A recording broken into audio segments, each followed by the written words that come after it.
Let me begin with a question for you. And the question is this: why is Trump president? How did that happen? Any ideas? The Russians, okay? Any corruption. Failure of the Democratic Party to provide something else. Failure of the Democratic Party, okay. Anything else? Racism, sexism, xenophobia. It runs much deeper than Trump. Since 2008, the Democrats have lost 917 state, local, and national offices. They've won a few back recently, but it's a huge shift in electoral politics. The vote loss, the switch in votes between Obama and Clinton, 500,000 of those Obama votes disappeared in Michigan, 290,000 in Pennsylvania, 222,000 in Wisconsin. That's the whole election. There are Republicans now control 33 of the 50 governorships. And they control 7 state legislatures. If they get to 36, they can call a constitutional convention, and this is not a small matter. If they do that, they can change the Constitution to put in immigration controls, outlaw trade unions. They can do all kinds of things. It could be our worst nightmare. And the Koch brothers and others are aiming for that. They want to see government fail so that people will be so upset that they'll go for this constitutional convention. So we're headed off a cliff, a much bigger cliff than Trump. So there are two things that I think are driving this that I want to address today. First one is runaway inequality that my brother brought up in the back. Yes, that'd be the first. We think that from the right, Trump, and from the left, Sanders, both were feeding from the anger around runaway inequality. And the second reason is that social justice advocates, we as social justice advocates, are not that well organized. When all of this has happened on our watch. Those of you my age, our whole lifetime of social activism has failed. We've made progress on a few issues, but in general, look what's happened. This incredible movement to the right. So there might be something, unless we don't believe we have any impact at all, there might be something about the way we're organized. And I am happy to say that you here in Staten Island are organizing in the right way, and we're going to look at that more carefully towards the end of this.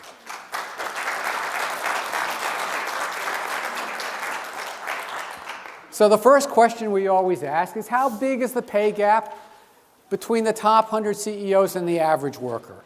When you ask the American people this in polls, they will say it's roughly 45 to 60 to 1. For every $1 earned by the average worker, a top CEO earns $45 to $60 in income. That's a pretty big gap. That's one way to view it. I like to view it this way. If you can afford one home, they can afford 45 homes. If you can one car, 45 cars. If you could raise one family, they could raise 45 families. It's a lot of money. So this is the other interesting thing. If you ask them, the American people, what they think the gap ought to be, this is interesting.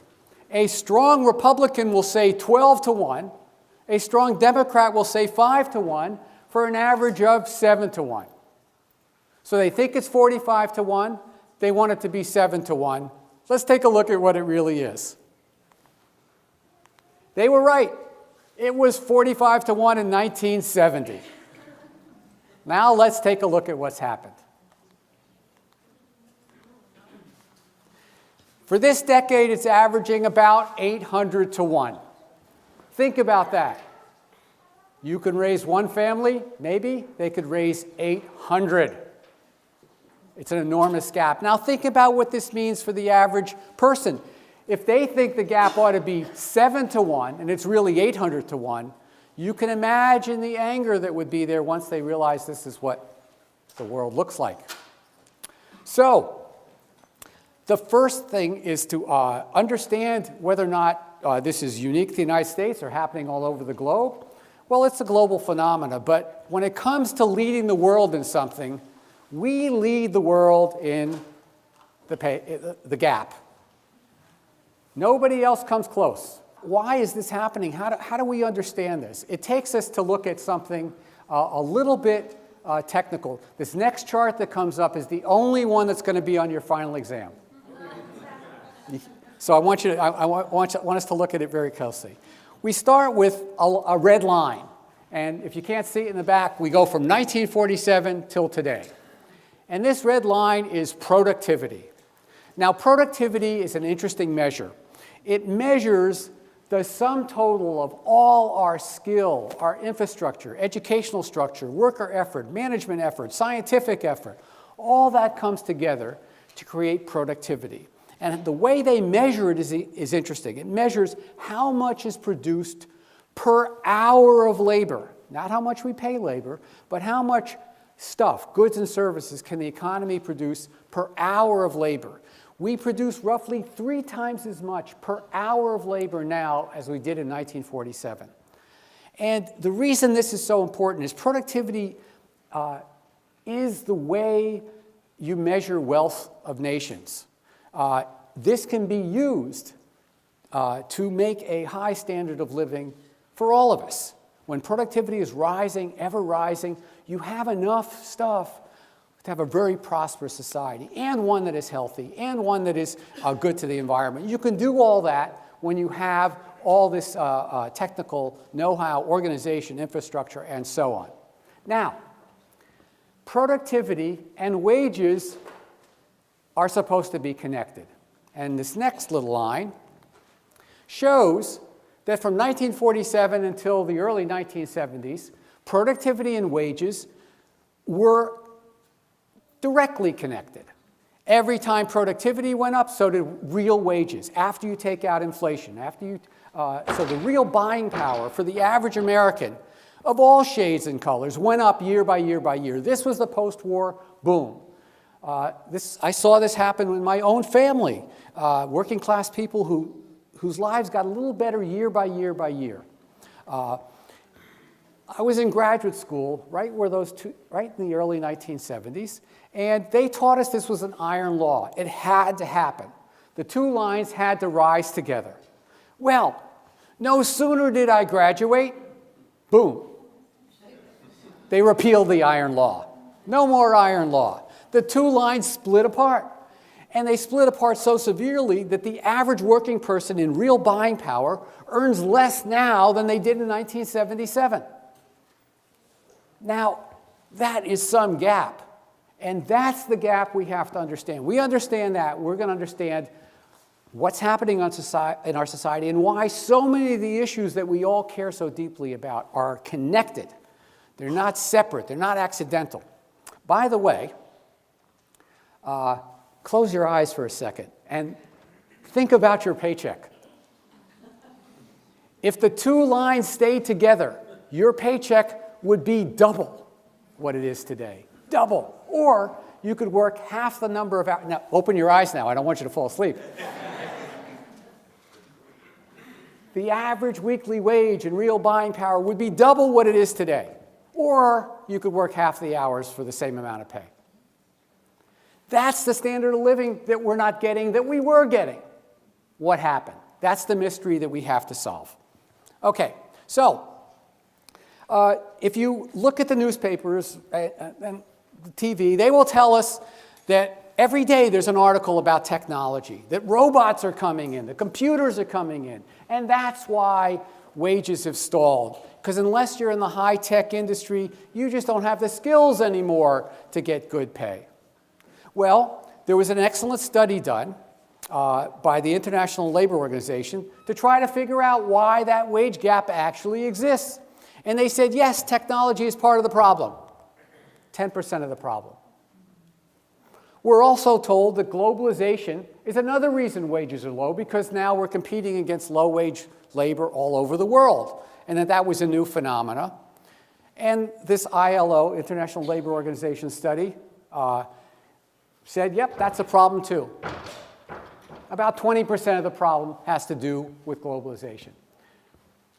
And of course, we know there have been attacks on labor, attacks on the public sector, attacks on social programming, and that too is part of the problem. That counts for about a quarter of the problem. But then the biggest one was something I never heard of. They said the biggest part of the problem is something called financialization. 45% of the problem of the wage gap's caused by something called financialization. What the heck is that? Oh, by the way, I'd written 2 books on finance before I saw this study, and I didn't know this was going on. And what they mean is the countries that have the biggest Wall Street type operations have the most inequality, have the most wage stagnation. So there's something about Wall Street that has to do with this. And that's the story we're going to walk through now.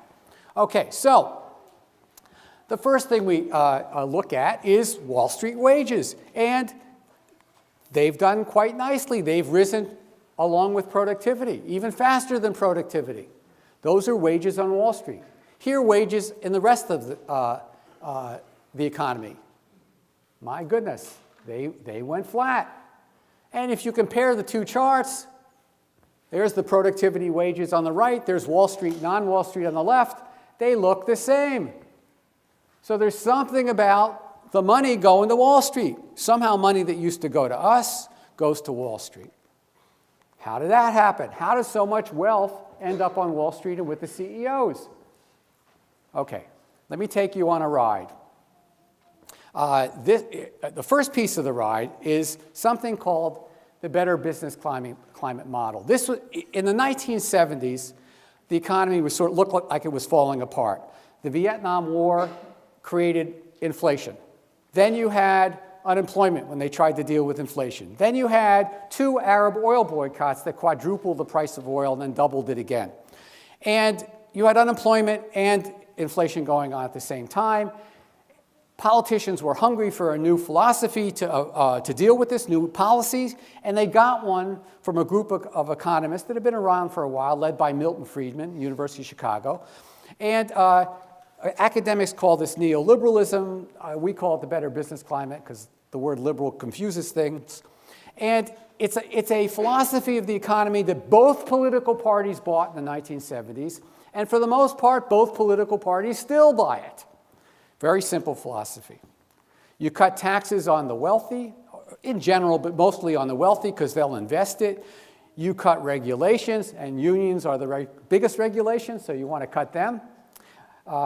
You want to cut government social spending so that nobody gets anything for nothing. They'll be hungrier to go out there to work hard.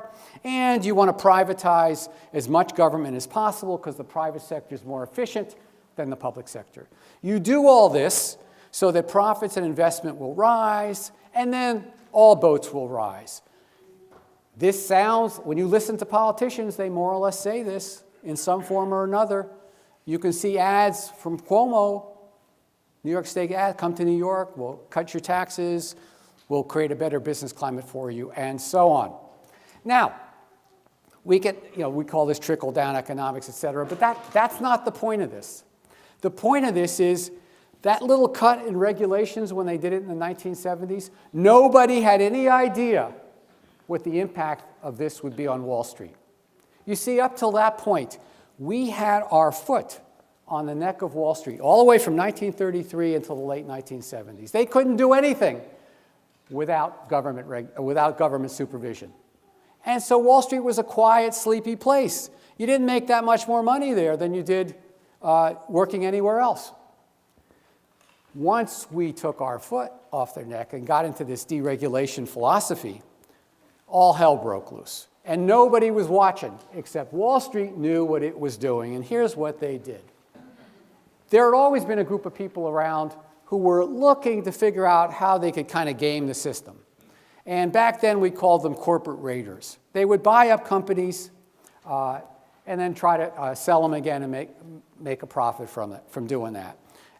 These corporate raiders were tightly controlled until this deregulation set in. And then what they realized they could do is they could buy up company after company using borrowed money. A little bit of their own, borrowed the rest, buy up the company, and figure out how to make money off it. Well, the key of what they did was when they borrowed all that money to buy the company, they made the company pay it back, not them. Think about that. How many people here bought a car with a car loan? Who pays back the loan, you or the car? You made a mistake. If you bought Avis or Hertz, they would pay back the loan, not you. So this is the new game that they started to play. Everybody's company, I'll bet you everybody who's working here, if you work in the private sector, your company has been bought up through this process at some time or another. So what they do is they buy up the company. As soon as they close the deal, they make the company give them a special dividend. They almost break even. Right off the top, they get their down payment back. They give some to the CEOs and the bankers, and then they make the company pay it all back. Okay, so now you just bought a company. How are you going to make money from it? Well, you need somebody to run it. You're not going to run it. You're going to have somebody to run it who's going to run it the way you want them to run it. And the way you want them to run it is so that they extract as much wealth out of the company as possible. The way you do that is you change the way that they get paid. You now pay them, instead of giving them salary and bonus, you give them stock incentives. And that's exactly what they started to do. They gave them more and more and more and more stock incentives. They gave them so many stock incentives that today, only 5% of a CEO's, this is all CEOs, pay comes from salary and bonuses, and virtually all the rest are stock incentives. So think about this. Imagine, everyone in this room for a second, you're a CEO, you're a CEO, you're a CEO. And you go to work every day, and you're going to get paid in stock incentives. What are you going to do? What's the only thing that you're going to care about? You're only going to be paid in stock incentives. What are you going to do? Make the stock go up. So if we had more time, and this is a workshop, the kind of which we hope to introduce you to by the end of this, you'd be discussing ways to make the stock go up. And all of us would be terribly ingenious. We'd be talking about how to cut costs and how to make a better product and get a bigger market and all that kind of stuff. That's not what they did. What they figured out, and this was amazing, they figured out in this deregulated environment, they could take the company's money, go into the stock market, buy back the company's own shares. And by doing that, they increase the price of the stock. How does that work? What's your name? Sarah. Sarah and I own a $1 million company. 2 shares. Sarah has one, I have one. Each share is worth $500,000. Sarah, in her wisdom, decides to buy me out. She buys my share, she retires it. Now there's 1 share left. How much is that share worth? This works with millions of owners. You reduce the number of shares, all the ones left are worth a little more. That's one way the stock goes up. The other is, if I go into the marketplace and want to buy billions of shares, I have to bid up the price a little bit, the share goes up. This guarantees the share goes up. It's called stock buybacks. That's what they're called now. Before 1982, this was considered illegal, and it was regulated. Why? Because it was considered stock manipulation, the kind of stock manipulation that caused the crash of 1929. It's happening now, it's happening yesterday, and it's going to happen tomorrow.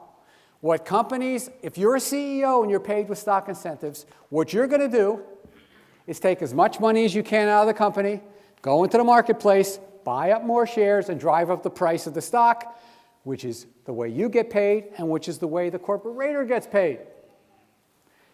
Stock manipulation became legalized in 1982 with just a rule change under the Reagan administration in the Security Exchange Commission. So, you think this is a little phenomenon? Well, in 1981, 2% of all corporate profits went to stock buybacks. Before the crash in 2007, 74% of all corporate profits went to stock buybacks, and now we're up to about 60%. It stopped during the crash, and now it's going up again. That 60% of all the corporate profits in the whole economy go to stock buybacks. This is no little thing. No little thing. So, where do they get the money from to do this? Again, they go to work every day. How do I get money for stock buybacks? That's what they do. And what they do is squeeze the hell out of the company. They downsize through layoffs. They ship production abroad. They sell off product lines and divisions. They speed up production. They raid pension funds or discontinue them. By the way, I'm giving the whole list of what they wanted to do during the Verizon strike to the Verizon workers.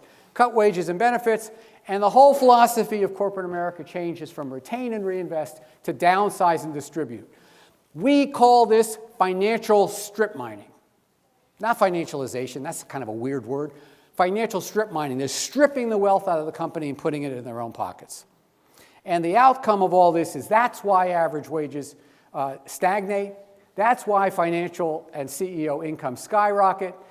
And that's why good jobs and benefits have been declining. This is a mess. And this mess is a direct result of that better business time philosophy and the deregulation of finance. And of course, now they're deregulating it even more. Okay, so that's the private sector, more or less. But we need to talk about how it impacts the community, because it has an enormous impact on the community in ways that I think, at least I didn't put all the pieces together until I started working on this project with this gang out here. All right, so how does it impact our communities and public sector workers? The first thing to know is that companies started running up a lot of debt, right? Because they'd be bought out. All the debt would be put on top of these companies because all they were being bought out with borrowed money. And corporate debt went from nothing to, what is it now? $6 trillion. $6 trillion of corporate debt. Now, the interesting thing about corporate debt from a corporation point of view is the interest payments on corporate debt are tax deductible. Who are they paying taxes to? Well, federal, state, and local government. And they're paying, look what happens to what they're doing to state and local taxes. The corporate contribution crashes. The more they buy out other companies, the more they run up debt, the less they pay in taxes, and the amount of corporate taxes falls in half. So what you have now is you have state and local governments that are always gasping for air, always looking to borrow, looking to find ways to build bridges, to repair roads, to build schools. They're always desperate. There's always some sort of a big crunch going on. The other problem is that when you get rich, how many people here have more than $10 million in assets? Okay. What do you do with your money if you have more than $10 million in assets? What do you do? Hide it abroad. You don't have to pay taxes. You can move your money offshore. No one's going to really stop you. There's tax havens all over the place. Wall Street's designed to help you. They call it wealth management. They'll help you find a tax shelter in the Cayman Islands. Oh, by the way, you don't have to put your money in the Cayman Islands. That's just a bank account in New York. You just move it from your American account to your Cayman Islands account, still sitting in New York. Now, this is a big enterprise. We are losing about $150 billion a year in taxes from these offshore accounts. And you can see, where's New York? Oh, number 2. We're losing how much? We're losing something like $4.3 billion a year. Imagine what that would do for the school system. Anyway, thank you. When you put all this together, what happens is you have the most perverse tax payments at a state and local level. We're always in a fiscal crisis. We don't have enough money for anything. The rich aren't paying, corporations aren't paying. Who's paying? This is the tax brackets at state and local government. This is how, if you add up all the state and local taxes across the country, this is who pays. If we had a progressive tax system, the poor would be paying the smallest percentage, the rich would be paying the biggest percentage. That's what progressive taxation is supposed to be. Here's what we have. The richer you are, the less you pay in terms of percentage. The rich aren't paying, The poor can't pay anymore. It all falls on the middle income, and they say, we don't want to pay anymore. That's the recipe for a fiscal crisis that never will go away in the richest country in the history of the world. That's our tax system. Now, we're supposed to be able to take care of this by giving people, corporations, a tax holiday, right? They're going to bring back all their money. Apple's going to bring back all their money. All these companies are going to bring back all their money. That's what was in this new tax bill.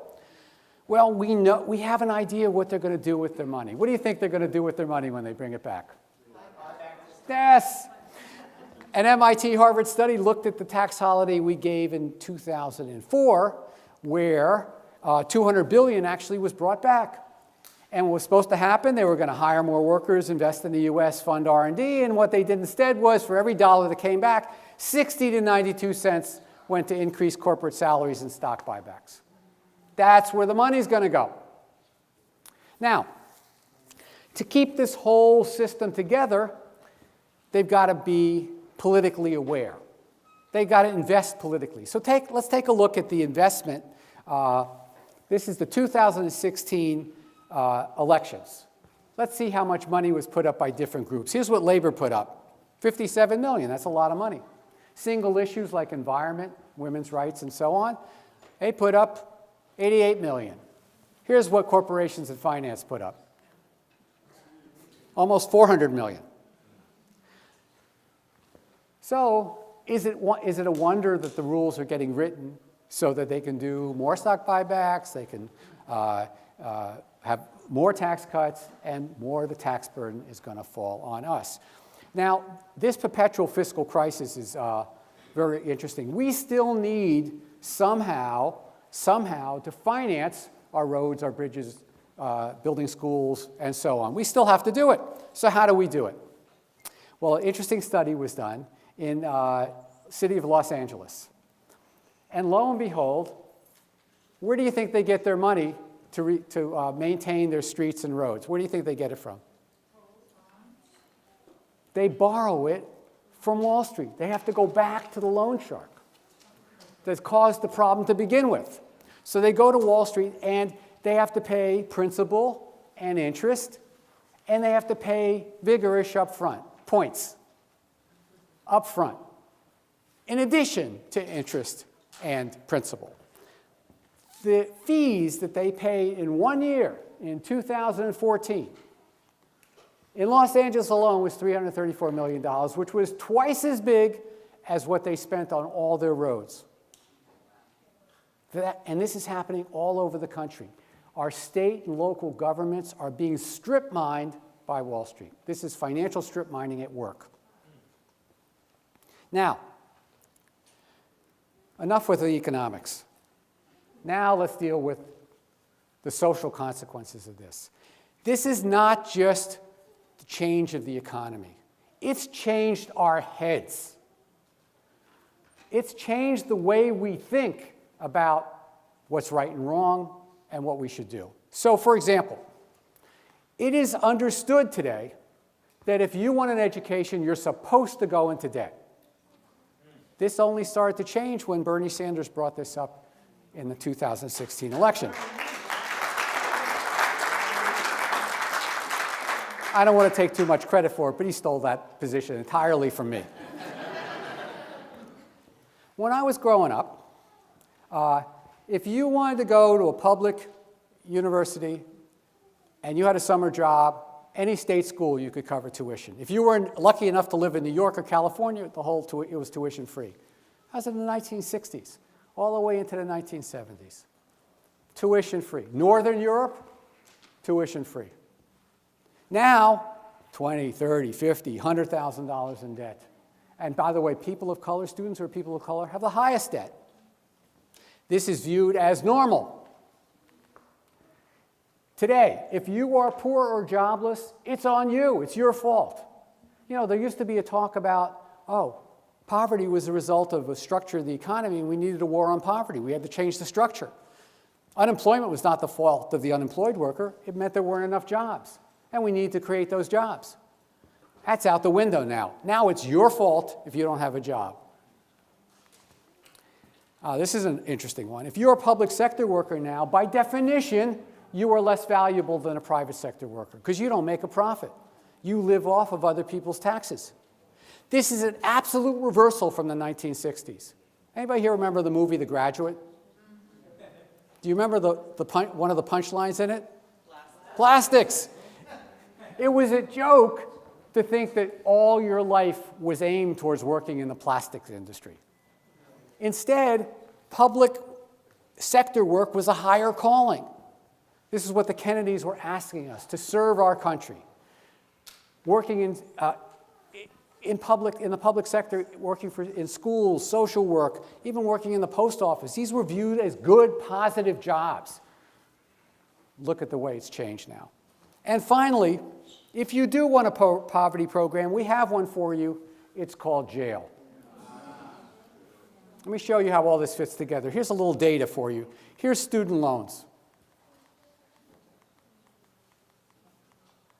As runaway inequality increased, so did the total amount of student loans. It's a $1.5 trillion industry now. Our students and our families are being financially strip-mined right now.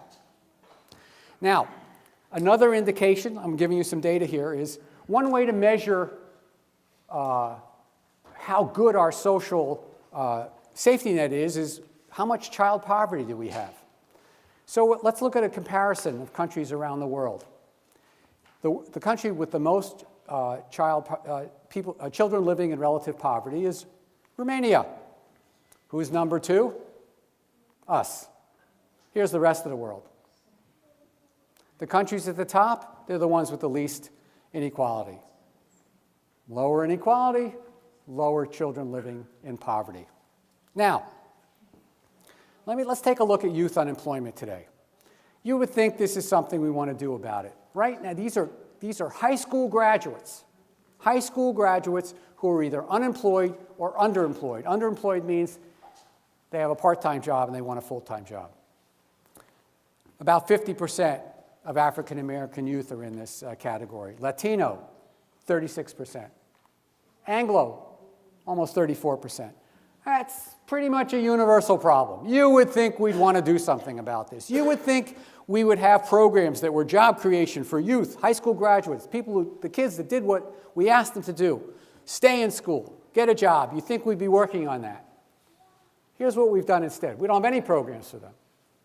Instead, we have prisons. Let me walk you through the prison growth. By the way, this chart looks exactly the same as if we do percentage of the population as opposed to raw numbers. 1910, 1920, 1930, 1940s, 1950s. Now wait, here comes the 1960s, sex, drugs, rock and roll. We were a lawless bunch back there. Watch this. What? Went up a little bit. Here comes 1970s, we were still stoned. The same. Now, watch what happens when runaway inequality kicks in. This is unbelievable.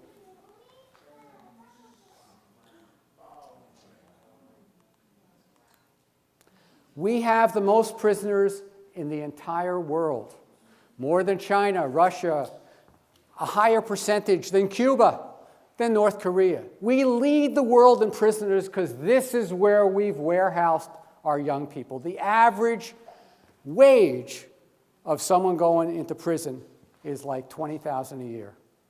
Average. Poor people are in prison. This is where we put them. Now, the other thing that happens to a lot of our people now is they're basically killing themselves.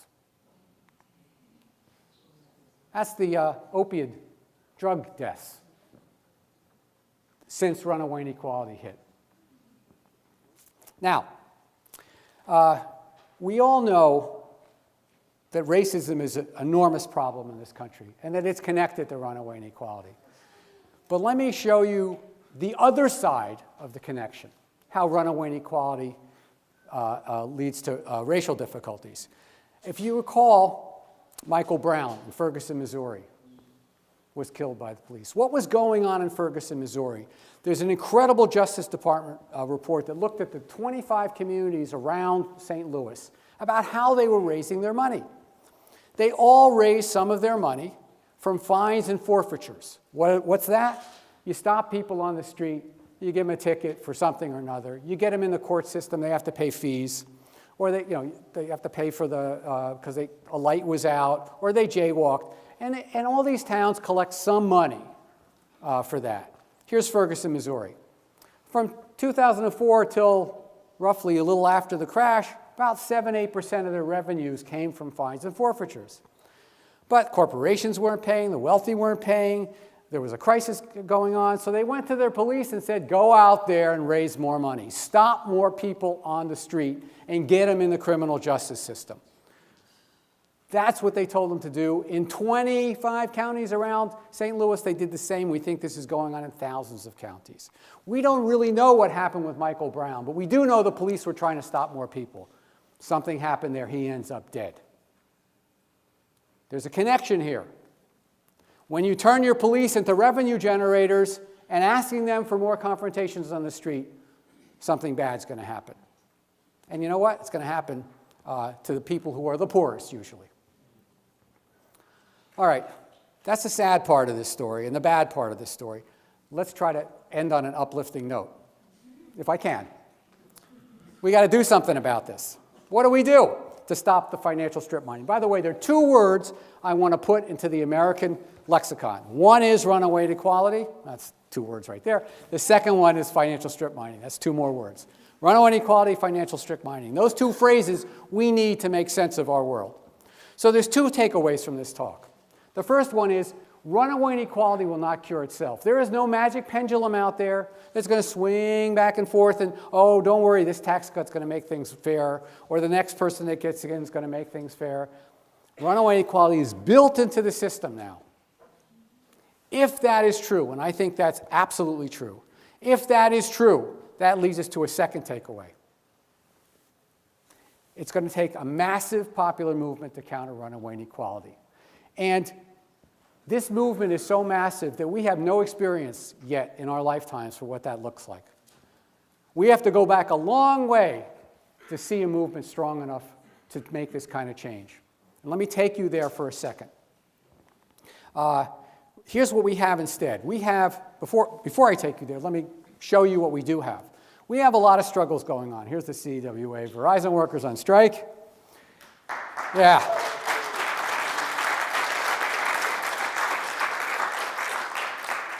Here's Black Lives Matter that grew up after Ferguson. Here's the People's Climate March that was going on. The Fight for 15. And I could show all the wonderful immigration struggles that have been going on. We have lots of movements. But except for Staten Island, they're in their own silos. And we're losing. These are incredible struggles. They are existential struggles. Black Lives Matter. People are fighting to stay alive. We're fighting to keep the planet alive. We're fighting for even the most basic decent wage. We're fighting for the right to have a union. These are very basic struggles, but if we fight them independently, we're going to lose. So we have to look to how we bring them together. And the last great movement that began was a populist movement, American populist movement in the 1880s and 1890s. This was really the last time that the American people took on Wall Street directly. And they were calling, this was an organization of small farmers, black and white, with some labor, that were getting absolutely crushed by Wall Street loans. And they fought back. And they argued for cooperatives. They wanted public ownership of the railroads, telegraph, grain elevators, stockyards. And they wanted public banks to get rid of Wall Street banks. Well, they didn't win. But they changed the tone of the country. From that point on, the idea of regulating corporate America became legitimate. And by the 1930s, we got the New Deal, which was largely the result of this first populist surge. And we also got one public bank out of this. Anybody know where it is?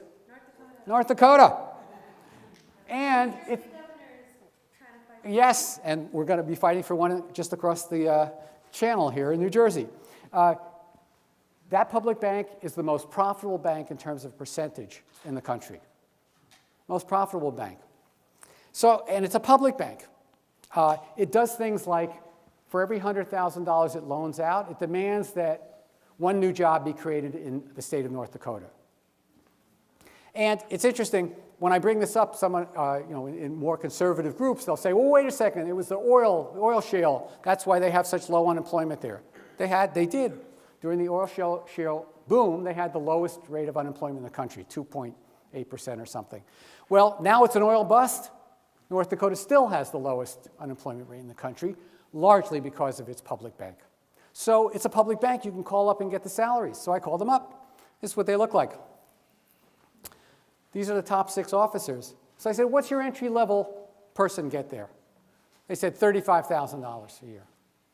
Your average worker gets, full-time worker, $35,000, clerk or something.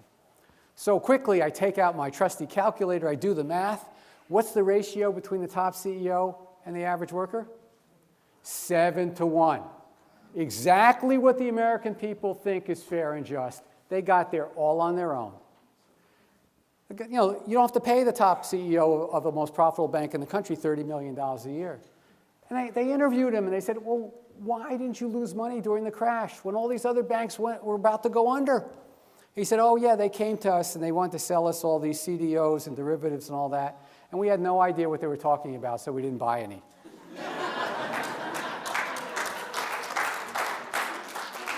Okay, so let's look at the populist organizing strategy. They educated and they organized. And when they were done doing that, they organized and educated. They sent in the field 6,000 educators in the 1880s, 6,000 to build their movement. Singing a song not that different than the song I'm singing here, at least trying to. They were probably more in tune. Okay, so we figured out, given population growth, we need something like 30,000 trainers. That's what we're trying to do now, is build an army of 30,000. We've got another, 29,700 to go, but we're on the way. Now, there are 4 things we need to do to build this movement, the likes of which we've never seen before. One is we need a common agenda and a common analysis. We don't think that's too hard to do. We think you in this room could build a common agenda for Staten Island, for New York, and for the country, and it wouldn't be that different than what we could do in other states. We're not that far off. We know we need universal health care, Medicare for all. We know we need free higher education. We know the basics of what we need. So that's a doable thing. We need to build the educational infrastructure. That's my pay grade. I've been blessed by the CWA backing this effort, and we're spreading it all over the country, inside CWA, other unions, et cetera. We think we can build this infrastructure. And we're going to be recruiting you today to join it. We also need a new state national movement that helps us get out of our silos and connect our silos. I am incredibly proud to be standing in front of something called Staten Island United. The first effort I know of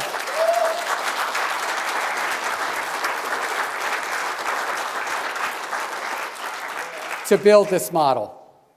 Now, imagine if we can go from Staten Island United to New York City United to New York United to America United, a dues-paying organization.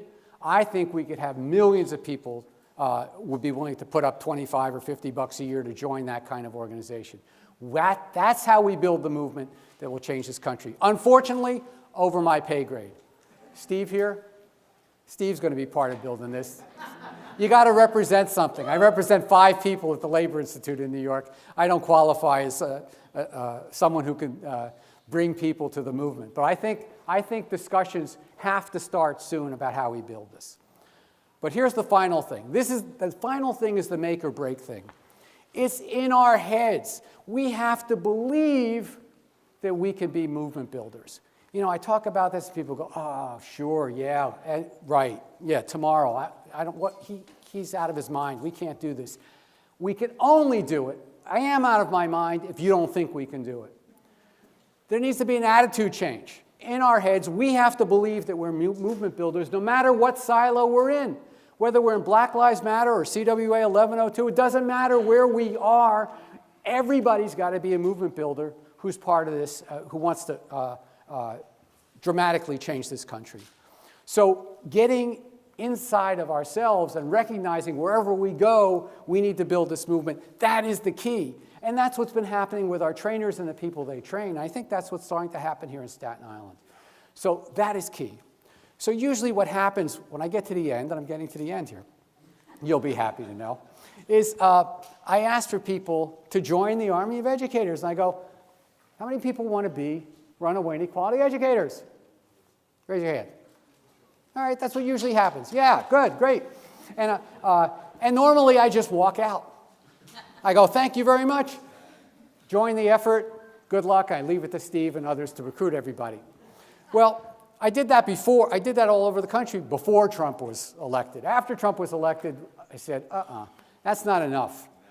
We have to have an independent mechanism to help these other groups develop these trainers. So we started to recruit people and collect names. And we now have, that's a month or two old, these are all the people who are volunteering to be trainers. And this doesn't count the CWA and other union people. These are just people who wrote in. I read a lot of articles. I just put a little tagline at the end. If you want to join the Runaway Inequality Network, go to runawayinequality.org and sign up. That's what we have. Now, when I finish up here in a couple of minutes, we're going to have a couple of people here to give you a little sample of what the training is like. We train people to do what I just did, except without lecturing at all through small groups, looking at materials, and it's working out pretty well. So we're going to give you a taste of that. But we also want you to think a little bit about the commitment that you're making. You know, when I finish up these wraps, by this point in my life, I've done it enough where I could set you up to give me an applause, right? I could build this up to a crescendo. I've read enough speeches. I know how to do that. I ain't doing that anymore. I don't want an applause for me. I want us to applaud, but I want us to applaud each other for the commitment we're going to make to build a runaway inequality movement. That's what you should applaud. Thank you very much.